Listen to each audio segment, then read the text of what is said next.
तपश्चर्या केल्यानंतर जीवनात काहीतरी आश्चर्य घडतं.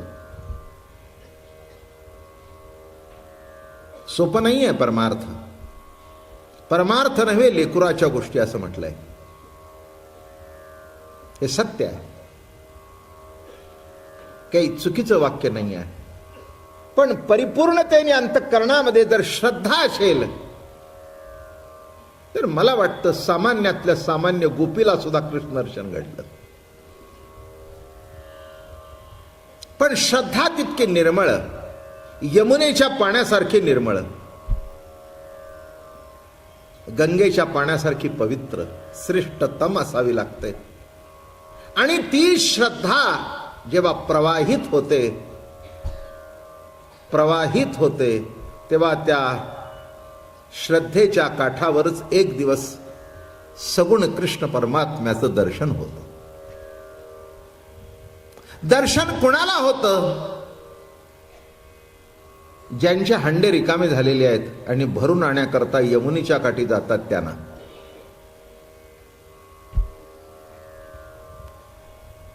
तुमचे जे हंडे तुमच्या विचारानेच पूर्वीपासून भरलेले असतील तर आमचे शब्द तरी काय राहणार आहेत, नाही का? म्हणून श्रवणाला येणाऱ्या माणसांनी आपली जरा भांडी रिकामी करून यावीत.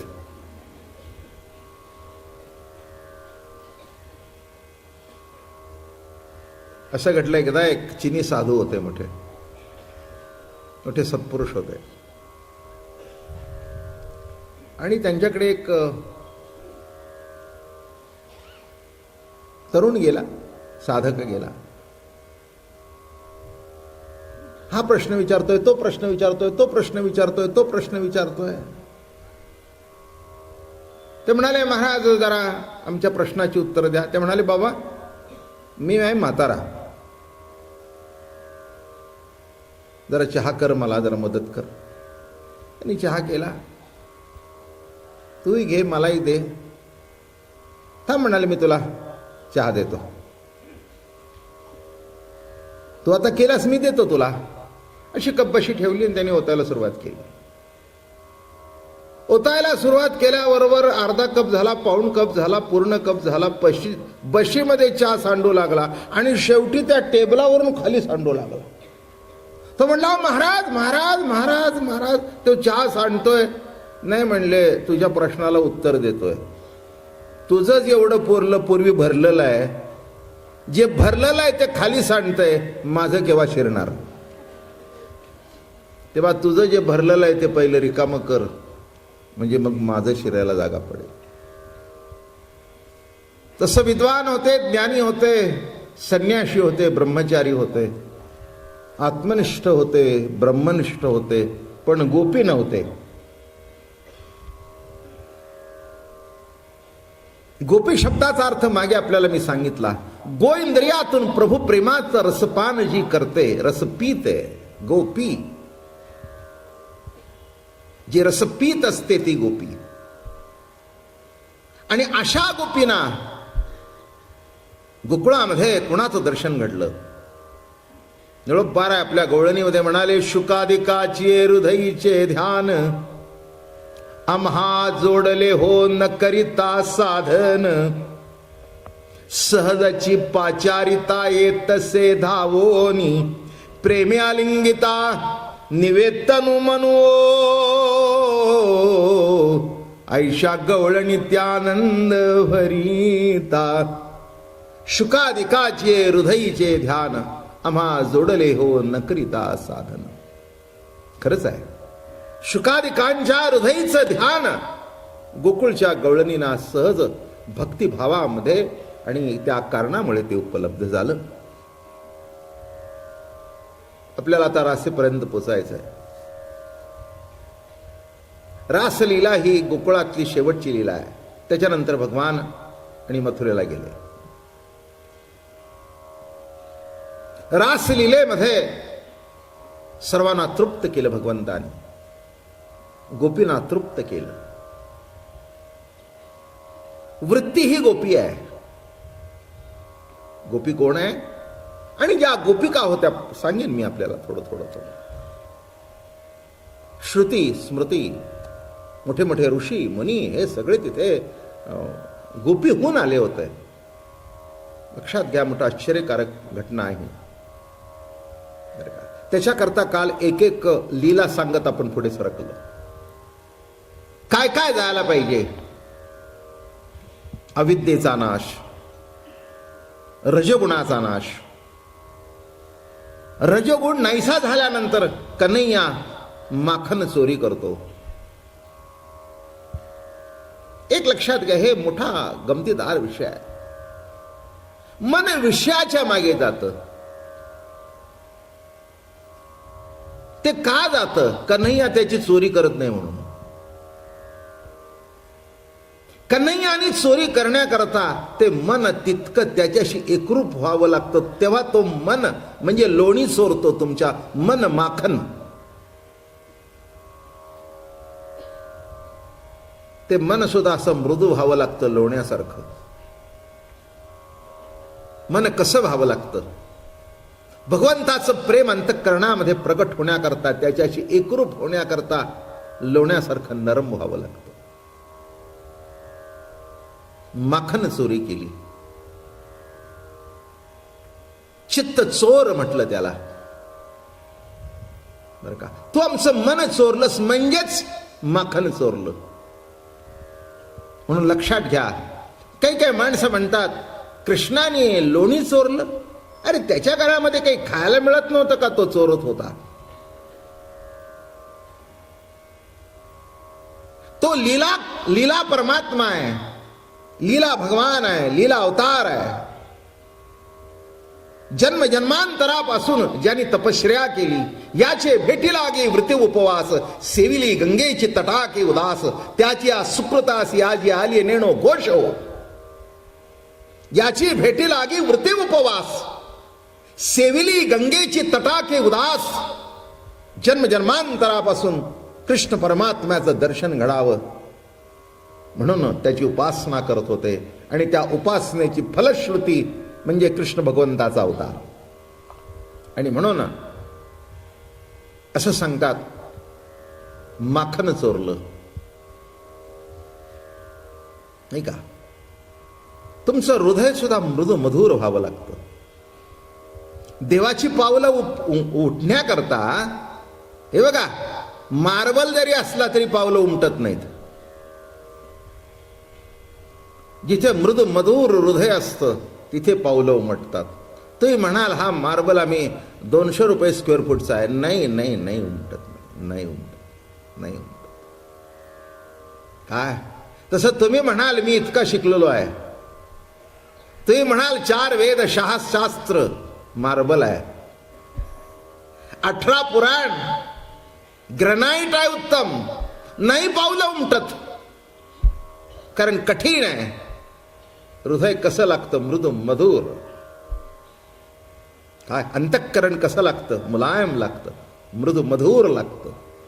तसं कृष्ण भक्ती करून, उपासना करून गोपिकांचं अंतःकरण असं मृदू मधुर झालं होतं. आणि म्हणून त्याची चोरी केली. काय असतं हे मृदू मवाळ, हे जे मन आहे की नाही, त्याची चोरी करण्याकरता ते मडक्यात अडकलेलं आहे. पण एक गंमत अशी आहे, हे मन कशात अडकलेलं आहे माहितीये का तुम्हाला? आसक्तीच्या मडक्यात अडकलेलं आहे. कशाचं मडकं सांगतोय नीट लक्षात घ्या. आसक्तीचं मडकं. त्या आसक्तीच्या मडक्यात मन अडकल्या कारणाने ते लवकर पोचता येत नव्हतं. म्हणून देव म्हणले हात घालायचा नाही, याला काठी मारून फोडून टाका. आसक्तीचं मडकं फुटलं पाहिजे.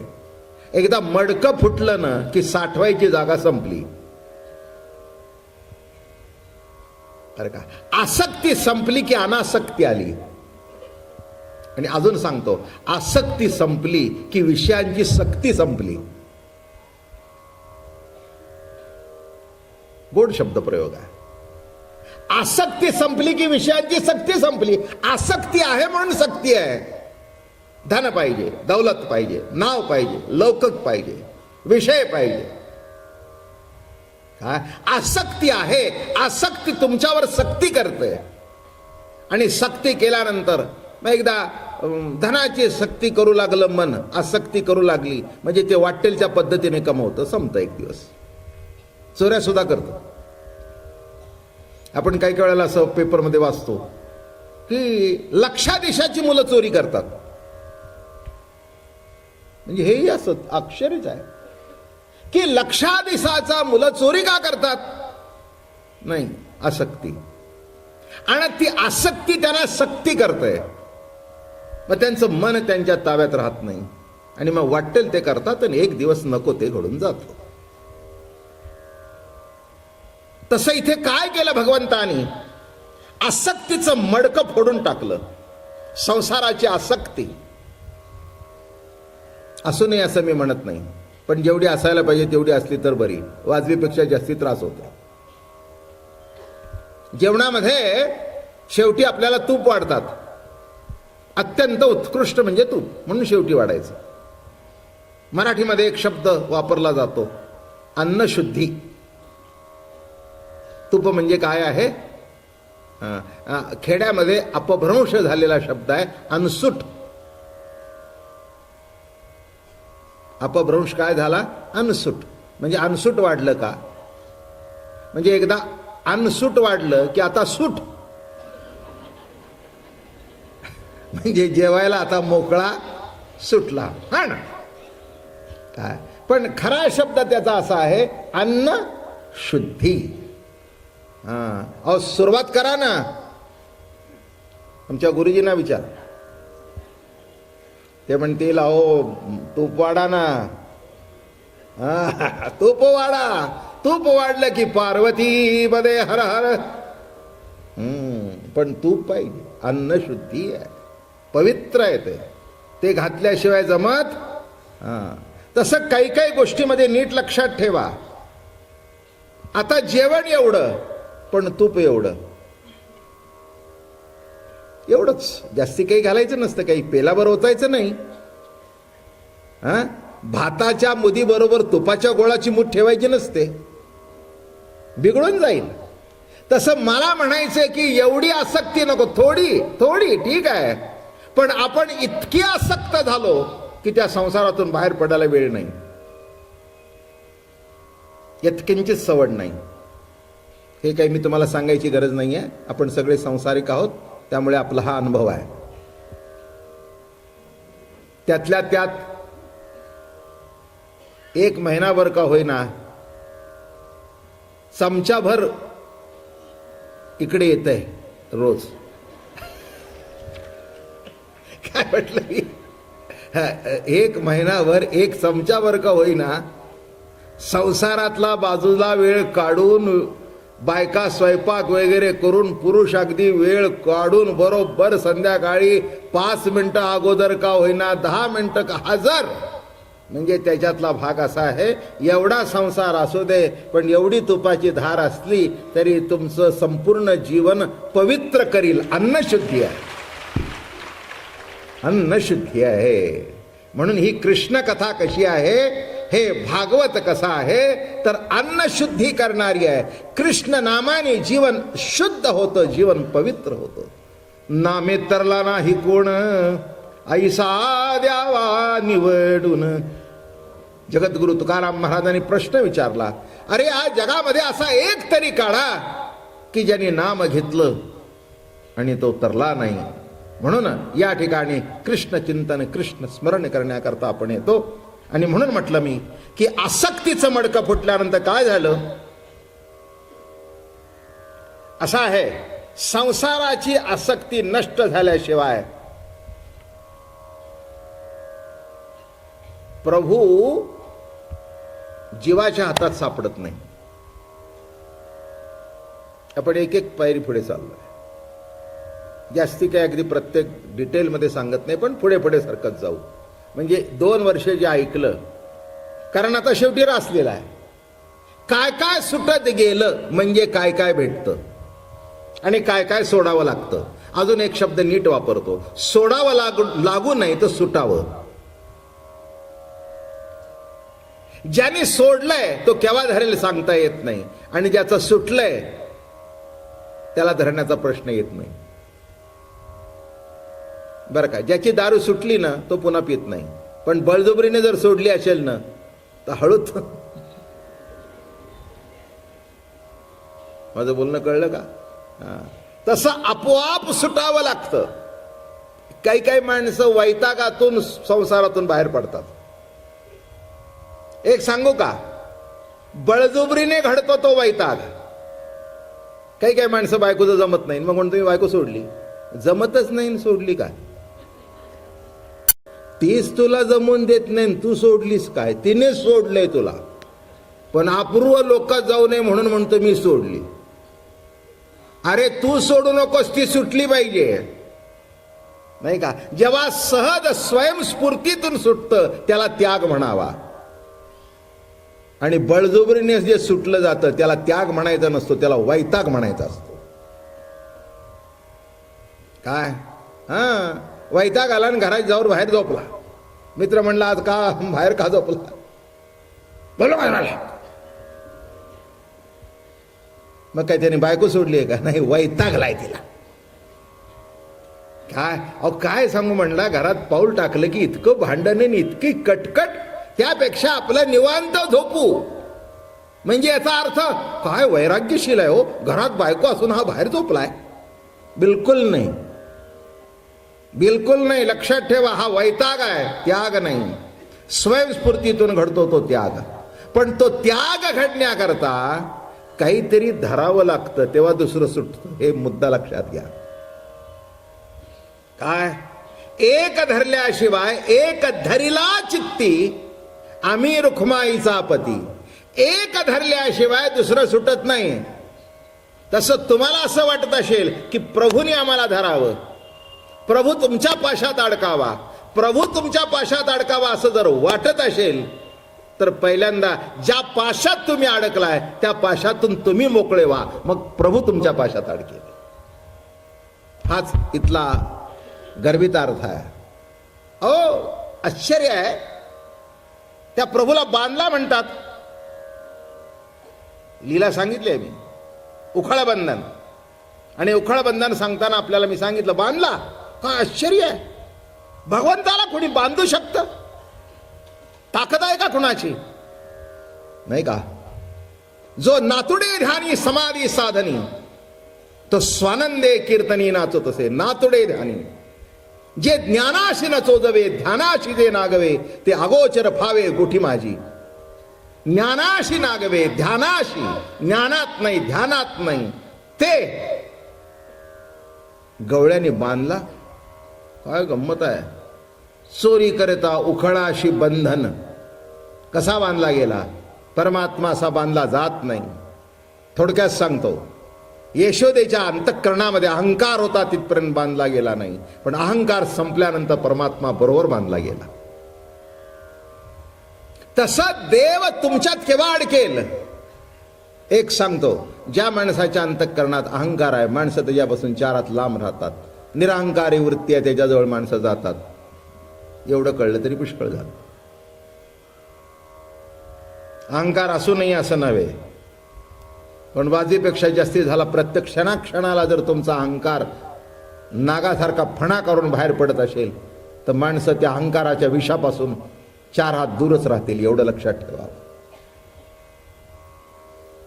हे कळलं तर माणसं जोडली जातात, आणि हे नाही कळलं तर जोडलेली सुद्धा तुटली जातात. हा याच्यातलं वर्म आहे. म्हणून इथे प्रभूला बांधल्यानंतर दंभरूपी बकासूर नाहीसा होतो, पाप ताप अधासुराचा वध होतो, सगळं संपून जातं. बांधला प्रभूला. इतकं सोपं नाही आहे. आमची जनाबाई फार सुंदर म्हणते, धरिला पंढरीचा चोर म्हणत नाही आता, गळा बांधून या दोर. धरिला काय सांगते? हे बघा, कुणाला कळला असेल, कुणाला मिळाला असेल, कुणाला सापडला असेल. जनाबाई म्हणते धरला. भाषाच किती गमतीची आहे. ती म्हणते का मला सापडला, नाही म्हणत. ती म्हणते का मला कळला, ते नाही म्हणत. ती म्हणते असा धरला,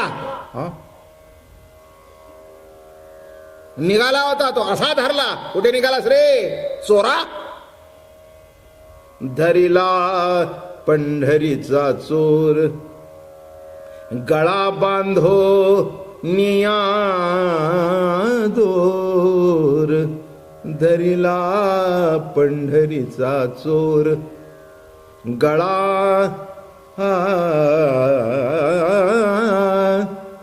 गळा बांधो निया दोर. धरिला पंढरीचा चोर, धरिला पंढरीचा चोर. हृदय बंदी खानी केला आणि आत विठ्ठल कोंडीला.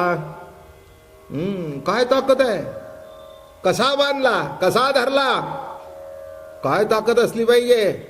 जो कुणालाही सापडला नाही बरं का. जो नातुडे ध्यानी समाधी साधनी, महर्षीचे ज्ञान माते नेणे. जळचरा उदतीचे मान, मशका नवलोंडेची गगन. ते मी महर्षीचे ज्ञान माते नेणे. आणि इथे धरिला, बांधिला. काय अहो, नागाला मारला, कालियाला मारला, मोठ्या मोठ्या राक्षसांना मारला, असा वेढा घातला होता, तोडून टाकला आणि इथे बांधला. तो म्हणला नेहमीच मी मुक्त असतो, जरा बांधून घेण्याचा सुद्धा आनंद भोगतोय. बांधण्यातला सुद्धा आनंद भोगतो. बांधण्यात सुद्धा आनंद असतो बरं का. संसाराच्या बंधनात अडकणं वाईट आहे असं म्हणतात, पण संसाराच्या बंधनात अडकणं हा सुद्धा एक प्रकारचा एक आनंदच आहे. माझं बोलणं नीट संसारिक असाल तर कळेल. काय संसाराचं बंधन आहे हे शास्त्रकार पूर्वीपासून सांगतायत. हे लग्न न करता राहिला का कुणी?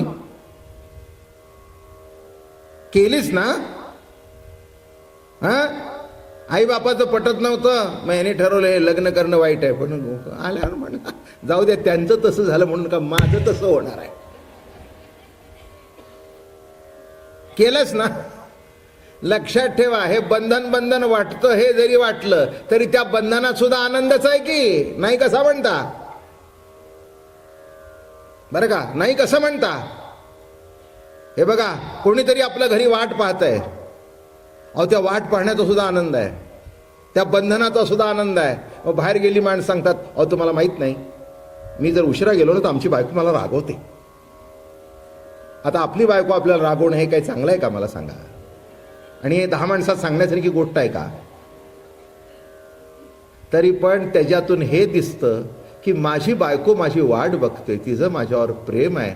ते बंधन सुद्धा कौतुक आहे. पण हे कुठे आहे? जिथे प्रेम असेल तिथे. जिथे प्रेम नसेल तिथे एका घरामध्ये आडवी रेग मारलेली, ह्या त्याचं तोंड बघत नाही, तो त्याचं तोंड बघत नाही. कशा करता मी सांगितलं. पाश देव बांधला गेला. महाराज म्हणताय संसार, त्याच्या पुढे काय घडलं? संसार ताप नष्ट होऊन. ताप आहे, त्रिविध ताप आहे, आध्यात्मिक, आधी दैविक, आधी भौतिक. हे 3 ताप आहेत माणसाला. 3 ताप नष्ट होणं नामेच देवानी दावाग्नी गिळला. दावाग्नी गिळण्याची लीला काय आहे? दावाग्नी गिळला म्हणजे काय कळलं नाही का? हा ताप संपला पाहिजे. आध्यात्मिक, आदिदैविक, आदिभौतिक, निन्याळ्या प्रकारचे ताप आहेत. काही संसारातला आहे, काही शरीरातला आहे, काही बाहेरचा आहे, काही भूतापितकाचा आहे, काही पंचमहाभूताचा आहे. निन्याळ्या प्रकारचे ताप आहेत. पण एक मस्तपैकी व्याख्या सांगतो, आमचे सद्गुरू दादा महाराज करत असत. त्यांना एकाने विचारलं ताप म्हणजे काय? ते म्हणले ते शास्त्रात सांगितले तो बघून घे, पण माझ्याकडे ऐक. वृत्ती उत्पन्न होण्याच्या पूर्वीची जी स्वास्थता ती कोणत्या तरी कर्म प्रवृत्तीने नाश होणार आम्ही ताप. एका वाक्यामध्ये सगळं उडलं बघा. वृत्ती, ताप शब्दाचा अर्थ काय बघा, नीट लक्षात घ्या, फार मोठी डेफिनेशन आहे. वृत्ती उत्पन्न होण्याच्या पूर्वीची जी स्वास्थता ती कोणत्या तरी कर्म प्रवृत्तीने नाश होणं नामे ताप. काय अर्थ झाला सांगतो समजून. वृत्ती उत्पन्न होण्याच्या पूर्वीची जी एक स्वास्थता, ऐकायला अवघड आहे, सांगितल्यावर सोपं आहे. असंच असतं.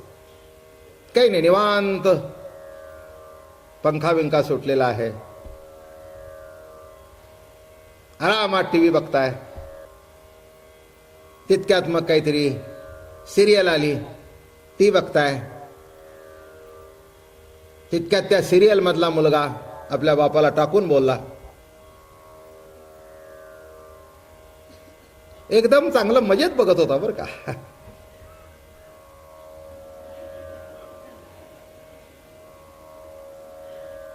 बायको म्हणली जेवायला उठता ना? हो म्हणले उठतो की. एकदम काय झालं?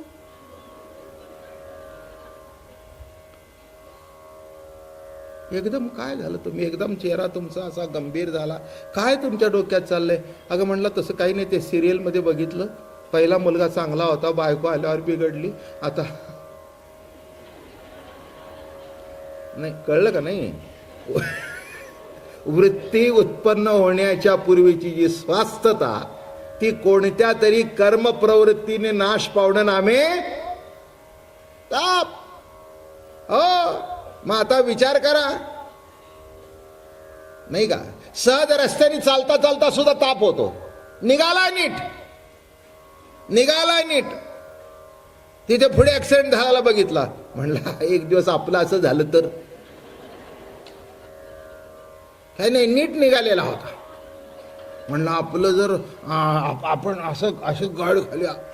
अरे नाही आलाच बाबा, नाही म्हणला आलो तर हे बोलायला शिल्लक राहणार नाहीच. कळलं का? वृत्ती उत्पन्न होण्याच्या पूर्वीची जी स्वास्थता, ती कोणत्या तरी कर्म प्रवृत्तीने नाश होणं नामे ताप. मग ती कोणची असू दे, बायकोची असू दे, मुलाची असू दे, पैशाची असू दे, रस्त्याने चालताना असू दे, खाताना असू दे, पिताना असू दे. अहो, चांगला आडवा हात मारून जेवणारा माणूस एकदम हात आखसून घेतो. हे बघितले नाही तुम्ही? चांगला जेवत असतो, बायको म्हणते अजून वाढू का? नाही राहू दे म्हणला, काय आजारी पडायचं का उद्या? हा म्हणले आत्ता चांगला खात होता ना? नाही, पण म्हणला उलट विचार आला मनात. लक्षात ठेवा, वृत्तीमध्ये सरळपणा असतो तिथपर्यंत ताप नसतो, पण उलट विचार आला की ताप सुरू होतो. हे जे ताप आहेत मनातले, दावाग्नी खाल्ला म्हणजे तुमच्या मनातला ताप कृष्ण भगवंतानी खाऊन टाकला. सिद्धांत एकच सांगायचा आहे, जेव्हा आपण नामस्मरण करतो तेव्हा तो ताप कमी होण्याचा एकमेव उपाय आहे. रामकृष्ण हरी जय जय रामकृष्ण हरी, रामकृष्ण हरी जय जय रामकृष्ण हरी. बाबा महाराज सांगतात असं नव्हे, अनादिकालपासून हेच सांगत आले. वेदाचा अधिकार सर्वांना नव्हता, म्हणून मग भागवत कथा निर्माण झाली, गीता निर्माण झाली, ज्ञानेश्वरी निर्माण झाली, आणि सामान्यातल्या सामान्य माणसाला नामाची दीक्षा मिळाली आणि त्याला त्याच्यातून आनंद मिळू लागला. साधं सरळ गणित आहे. हे ताप आहेत. मग इंद्रिय शुद्ध झाल्यानंतर अंतःकरण वासनेने क्षय होणं, अंतःकरण वासनेचा क्षय होणं, अंतःकरणातली जी वासना आहे तिचा क्षय होणं नामेच कालियाचा वध होणं. काय म्हटलं मी? एक एक पुढे जाऊ आलो आता शेवटपर्यंत. काय? अंतःकरणातली वासना क्षय होणं नामेच तुमच्या चित्तामध्ये जो फणा काढलेला कालिया आहे तो नाहीसा होणं. वासना क्षय जिथपर्यंत होत नाही तिथपर्यंत काही बरं वाटत नाही. ही वासना संपली की ती संपली की ती संपली की सी. मग ते कुणी असू दे, तुम्ही असू दे, मी असू दे, कुणी असू दे. मी काय अगदी मला फार मोठा कधी मी असं म्हटलेलं नाही की बाबा महाराज एक मोठा संत बिंत आहे, बिलकुल नाही. एक समजा तुमच्यासारखातला एक आहे, जरा बरं बोलता येतं म्हणून वर बसलं एवढंच. याच्यापेक्षा फार मोठ्या डोळ्यांनी माझ्याकडे बघू नका. आता हे सुद्धा शब्दप्रयोग मोठा गमतीचा आहे नाही का? काय हो, उगीच एक लक्षात ठेवा, आपण आपल्याबरोबर भरमसाठ कल्पना करून घेऊ नये, लोकांनाही करून देऊ नये. लोकांनी आपल्या बद्दल भरमसाठ काहीतरी कल्पना केल्या ना, म्हणजे ते आपल्याला सुद्धा डोक्यावर घेताना काही काय म्हणतात तुम्ही देव, अरे बाबा तूच देव होते, देव नको आणि संतही नको. आपलं आयुष्यभर जे काही दोन गोष्टी तुम्हाला सांगता येत आहेत त्या आवडीने सांगता येऊ द्या. त्याच्याकरता तोंड शिल्लक राहू द्या, डोकं शिल्लक राहू द्या, शरीर शिल्लक राहू द्या. पुष्कळ झालं, जन्माचं सार्थक झालं. काय पाहिजे आधी, काय पाहिजे बाकीचं? हां, कुणाला संत व्हायचंय? हां, आम्हाला नुसतं बघितलं तर आमचं डोकं फिरतं. कोणीही 108 वेळा थुकून घ्यावं नाही. 108 वेळा थुकून घेण्याकरता नाथ व्हावं लागेल. आम्हाला नुसतं असं केलं. म्हणून मी एक तुम्हाला सांगतो, अनेक वेळा सांगितलंय, 1000 वेळा सांगितलंय, दरवर्षी सांगतो, संत भिंत हे डोक्यातून काढून टाका. मी नाही तुम्ही होऊ नका. शेवटपर्यंत संताच्या पायाजवळ बसता आलं तरी आपल्या जन्माचं सार्थक झालं, बस पुष्कळ झालं. आता वासना सांगतोय ना, त्याच्यावरच उपाय सांगतो. संत चरण रज लागता सहज, संत चरण रज लागता सहज, वासनेचे बीज जळोनी जाये, वासनेचे बीज जळोनी जाये. पुढचा आहे का? मग राम नामी उपजे आवडी, मग राम नामी. पुढे आहे का? सुख घडो घडी वाढो लागे, सुख घडो घडी वाढो लागे, मग राम नामी उपजे आवडी. पण हे काय, जे आपण रामनाम घेतो, जे कृष्ण चिंतन करतो, ते आवडीने प्रेमाने करावं. नाही तर उगीच आपलं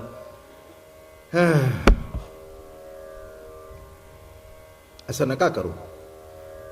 रामनामामध्ये, कृष्ण नामामध्ये ताकद आहे. आणि म्हणून या ठिकाणी म्हणाले की असं जे काली आहे वासनेचा, देवाची संगत, संताची संगत केल्यानंतर वासनेचं विष नाहीसं होतं. वासनेचा वास ना असं होतं.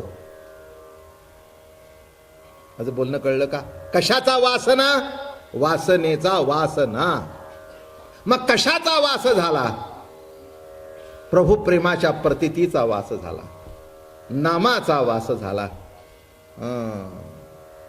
एकदा प्रभू प्रेमाने हृदयाचा ठाव घेतला की काम क्रोधे केले घर रीते. काम क्रोध सगळ्यांनी घर रीत केलं. बघा घरामध्ये की नाही पोरं खेळत बसलेली असतात. एखाद्या घरामध्ये पोरं काहीतरी खेळत बसलेली असतात. पोरं बिर मित्र जमून हा हा ओ ओ ओ ओ ओ चालू असतं. तितक्यात बाप एंट्री करतो. वा वाले बरं का, उद्या लगेच ती पोरं बिरं आवरून सगळी अगदी टक टक टक टक निघून. मग आपण विचारू का रे पोरं का खाली गेली? नाही वेळ झाला. म्हणजे तुम्ही यायचा. म्हणजे त्या पोरांना जा सांगायची गरज. बाप घरात आला की बाकीचे मित्र बाहेर पडले, तसं प्रभू प्रेम घरात आलं की बाकीची नको ती कुवासना आपोआप घरातून बाहेर पडेल. एवढं लक्षात ठेवा. म्हणून बापानीच वेळेवर घरात यावं. नाही हे पुढचं ऐकलं का नीट? का टाळ्याच्या नादात गेलं?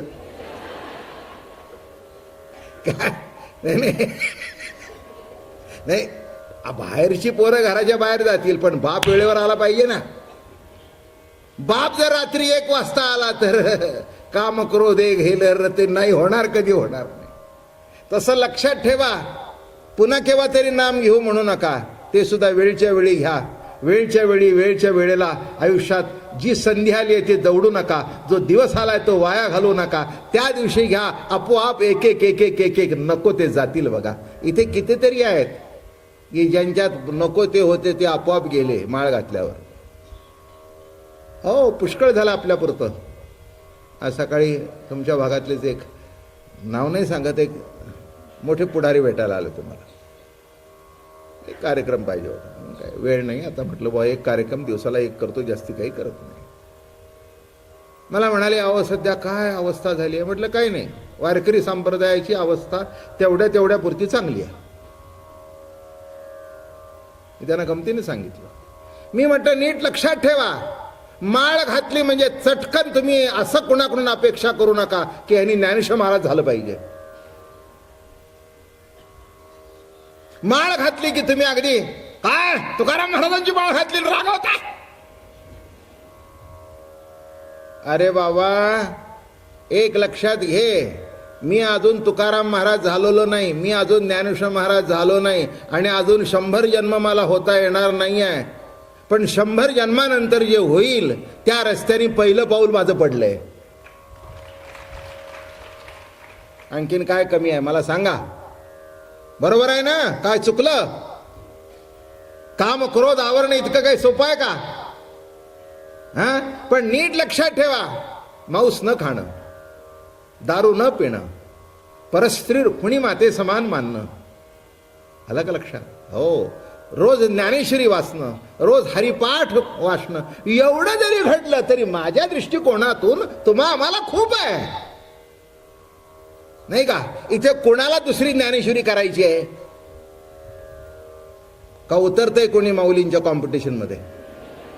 बघा वा,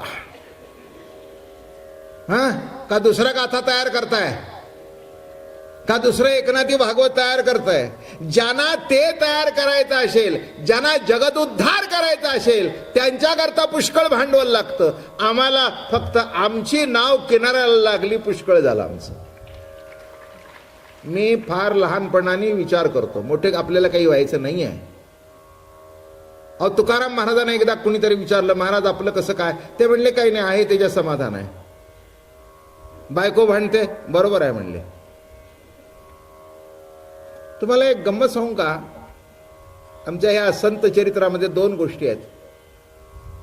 असं सांगतात की नाथांची बायको फारच गोड,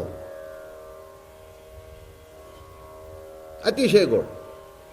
तेव्हा नाथांना कोणीतरी म्हणालं, काय तुम्हाला सुंदर बायको मिळाली? ते म्हणले, बाबा पांडुरंगाची कृपा आहे, तिच्यामुळे मी परमार्थामध्ये जास्ती एकरूप झालो. तुकाराम महाराजांना विचारलं, आपलं कसं काय? ते म्हणले, आमची भांडखोर आहे, तिच्यामुळे मी परमार्थात जास्ती ओढलो गेलो.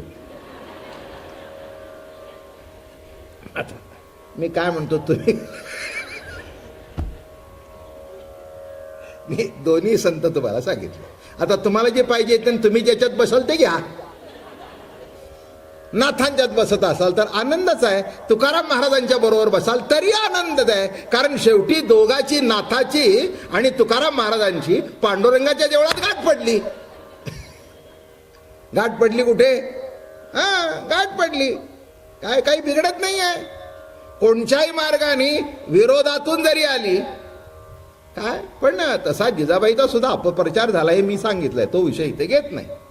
पण महत्वाचा भाग असा आहे की कोणत्याही निमित्ताने का होईना, स्नेहे द्वेषे अथवा वैरे दृढ ध्यान जेणे होय, म्हणून राक्षसांनी मारामारी करण्याकरता आले, कृष्णाला मारण्याकरता आले, तरी त्यांना मुक्ती मिळाली, हा सिद्धांत आहे.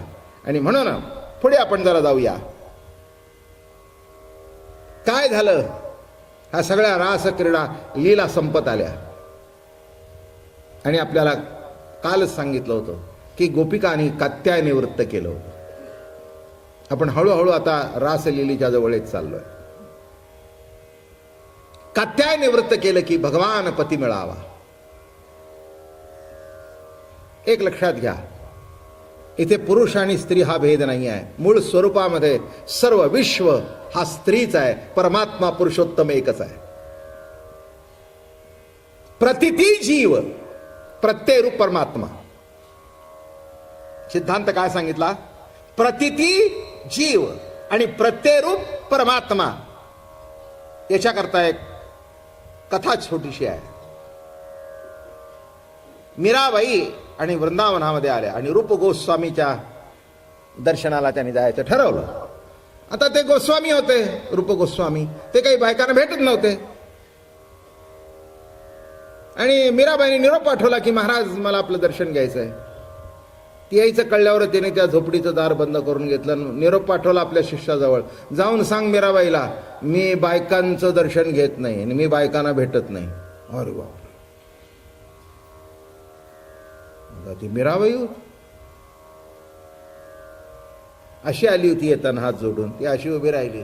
ते म्हणले, काय बोलतोस बाबा बेटा, क्या कहते हो, आपके गोस्वामी क्या कहते हैं. ते म्हणे असं असं म्हणतात की मी बायकांना दर्शन देत नाही. अरे म्हणे, आश्चर्य, मला माहित नव्हतं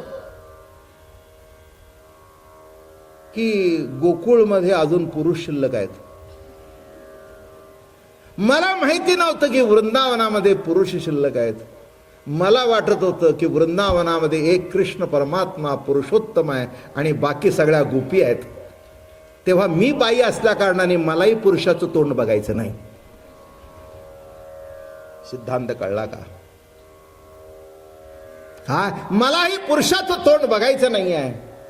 मी एका गोपीला भेटण्याकरता आले होते. एवढं म्हटल्याबरोबर थाडकन दार उघडलं गेलं. अले माय मीरा, तो मेरी माता है. बरं झालं म्हणे दार माझ्या झोपडीचं उघडलं नाही तर माझ्या हृदयाचं दार उघडलं गेलं. मला माहिती नव्हतं म्हणे या वृंदावनामध्ये एवढे पुरुष जिवंत आहेत. मला एकच माहिती होतं की भगवंताने प्रवेश केल्यानंतर सगळ्या गोपी झाल्या. गोपी झाल्या. मला सांगा, इथे पुरुष आणि स्त्री हा भेद सोडून द्या बाजूला. प्रत्येक जण इथलं कृष्ण प्रेमाचा रस पिण्याकरता आलाय ना. म्हणजे तुम्ही काय, मी काय, इथल्या बसलेल्या स्त्रिया काय, सगळेच आपण गोपी आहोत. सगळेच गोपी आहोत. मग सगळे गोपी असताना इथला पुरुष आला कुठून? लक्षात घ्या. ही प्रतिती पहिल्यांदा लक्षात ठेवा. म्हणजे कृष्ण चरित्र कळेल, म्हणजे स्त्रिया कळेल. नाही तर म्हणाल तो काय हो तुमचा कृष्ण बायकाच्या मागे लागला आणि तू कोणाच्या लागलास?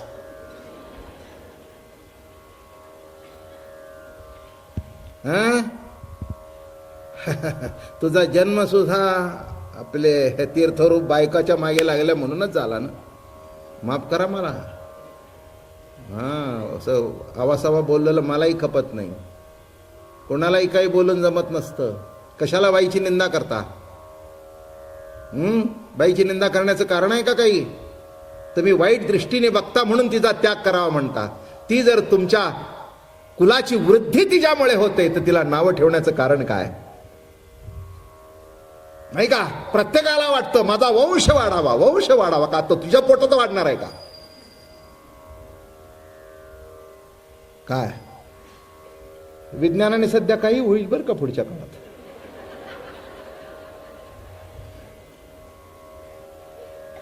मी परवाच पेपरमध्ये वाचलं की बायका सुद्धा आपलं पोट भाड्याने देतात. आता बायकाची पोटं संपल्यानंतर पुरुष जर पोटं भाड्याने देऊ लागली तर तिथेही होईल. अवघड आहे.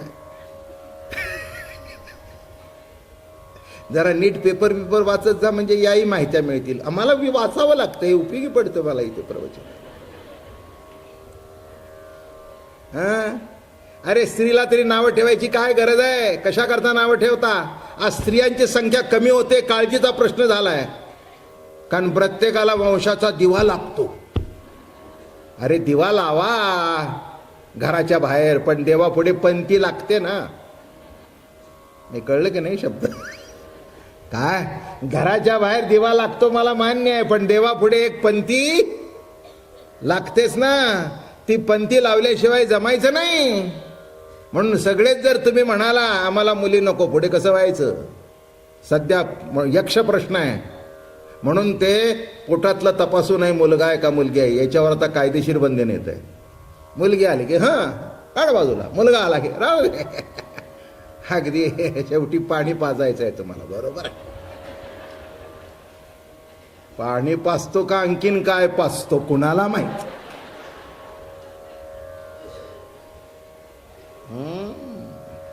माझं बोलणं तुम्हाला ऐकायला जड जात असेल ना. जड जायचं कारण काय? इथे अनुभव घेतलेले बरेच बसलेत की. एक लक्षात ठेवा, ईश्वरी सत्ता आहे त्याच्यामध्ये स्त्री का पुरुष हा भेद करण्याचं कारणच नाही आहे. जे योगायोग असेल ते घडेल, नाही का?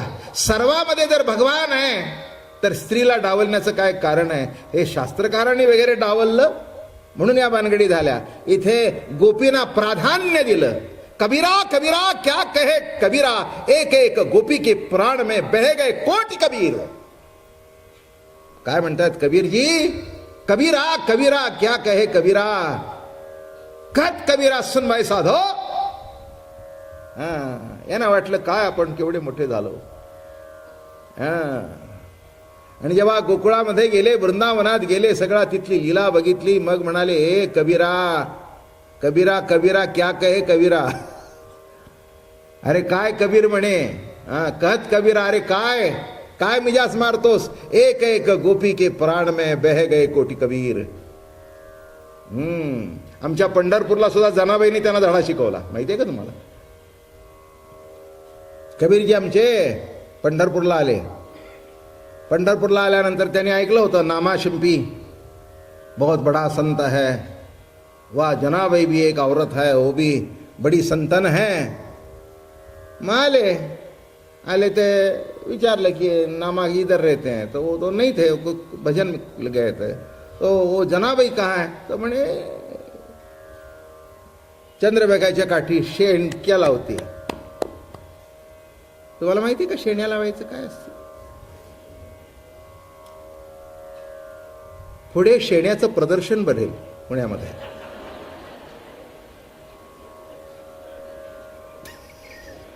काय चुकत संपलं नाही का. पूर्वी मी तुम्हाला महिलांच्या करता म्हणून सांगतो, पूर्वीच्या काळी बायका भाकरी थापायला शेण्यावर शिकायची. त्या पोरी असं घेऊन जायचे आणि मग त्या शेणाचे गोळा जमा करायचे, मग असं करायचं. हा पहिला धडा, लेसन नंबर 1. आणि आणि मग ती अशा शेण्या थापायच्या आणि त्याचंच खतही होतं, चुलीला सरपणी होतं. अजून सुद्धा बघा सोनाराकडे ते झाळ करताना ती पूर्वी अशी ती गौरीच असायची. आणि शेवटी सुद्धा डोक्याला 3, पायाला 3. अरे वा, हेही माहिती आहे का तुम्हाला.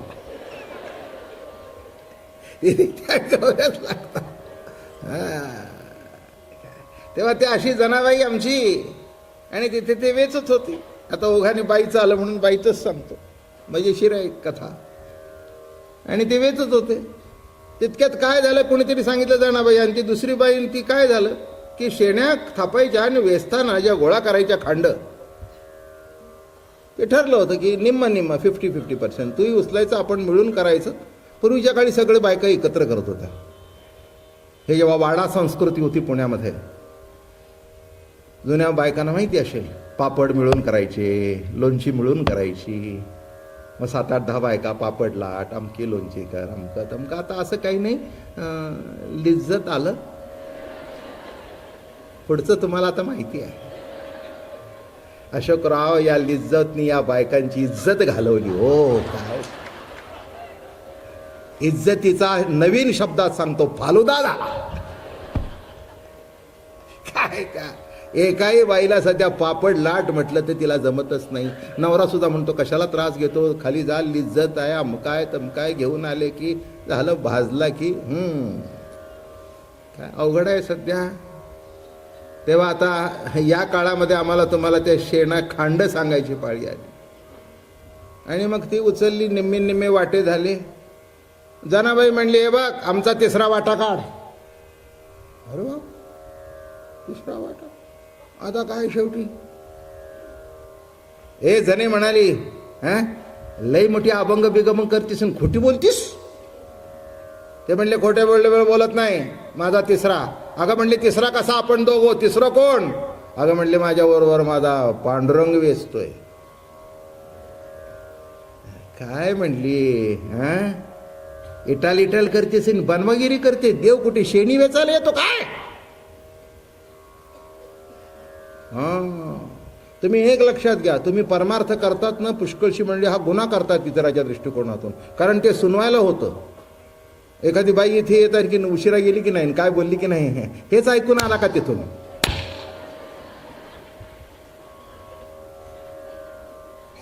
म्हणजे काय प्रवचन कीर्तनाला काय गुन्हा बिना झाला काय. पुरुष इथे आला की घरची ती बाई चोलते, आम्ही बऱ्या. काय शिकला? काय शिकला म्हणजे यांनी शिव्या दिल्या तरी आपण ऐकाव्या हे शिकावं. म्हणजे हा वा वा वा वा, आमचे मालक सध्या संत झाले. जाऊ दे, आता जास्ती विषय वाढवत नाही. जनाबाई सांगायचे आहे ना, म्हणून हे सांगायलाच पाहिजे. जे तुम्हाला सांगू, हात घाई आल्यानं बायका झिंग्या उपटायला लागल्या दोघी एकमेकी. कुणीतरी सांगितलं, ओ जनाबाई, अरे जनाबाई शेणकुटा करता भांडतील संत. क्या बात है, हम कहाँ काशी से आ गए और इधर आके क्या झंझट में आ गए. ये म्हणले गोसावडे इकडे. अरे जनाबाई म्हणली, जरा हमारा फैसला करो. ये ते म्हणले, काय फैसला करायचा? ते म्हणले, हे बघ, हे शेणकुटा येत नाही, आम्ही दोघींनी वेचली. ते म्हणले, असं ठरलं होतं दोघीचं, पण म्हणले आयत्या टायमाला माझा एक तिसरा आला वेचायला. ते म्हणले, कुठं आहे तिसरा? कबीरजी म्हणले, तिसरा काय? नाही नाही म्हणे, ओ मेरा पांडुरंग. उडले, पांडुरंग शेण्या वाचायला. म्हणे याला प्रमाण काय? ते म्हणले, प्रमाण कशाला पाहिजे म्हणे त्याला? खांड उचल. ज्या खांडातून विठ्ठल ध्वनी निघतोय त्याला हात पांडुरंगाचा लागला, आणि ज्याच्यातून विठ्ठल ध्वनी निघत नाही ते तिचं न माझं. ते तिचं आणि माझं.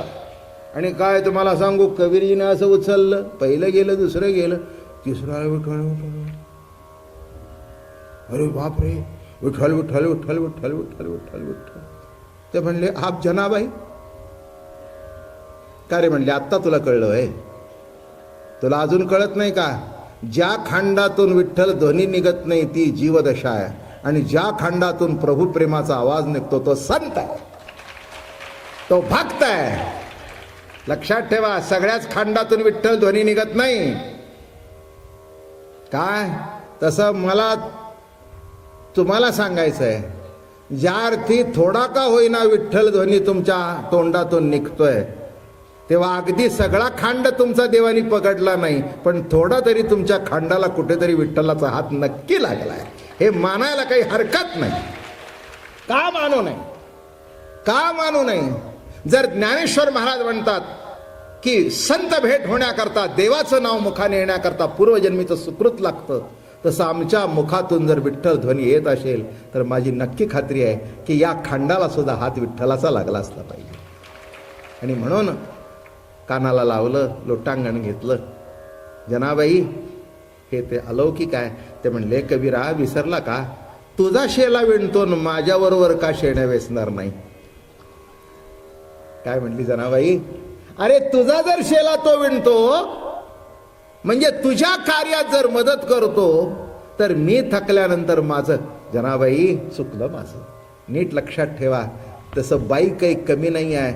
म्हणून रासकडे मध्ये बाई हीच प्राधान्याने आहे, प्रतिती हीच प्राधान्याने आहे, आणि प्रतिती आणि प्रत्यय हे दोन्ही असल्याशिवाय रास घडू शकत नाही. उद्या बघू. पुंडलिक वरदेव हरी विठ्ठल श्री ज्ञानदेव तुकाराम. ठला विठ्ठला विठ्ठल.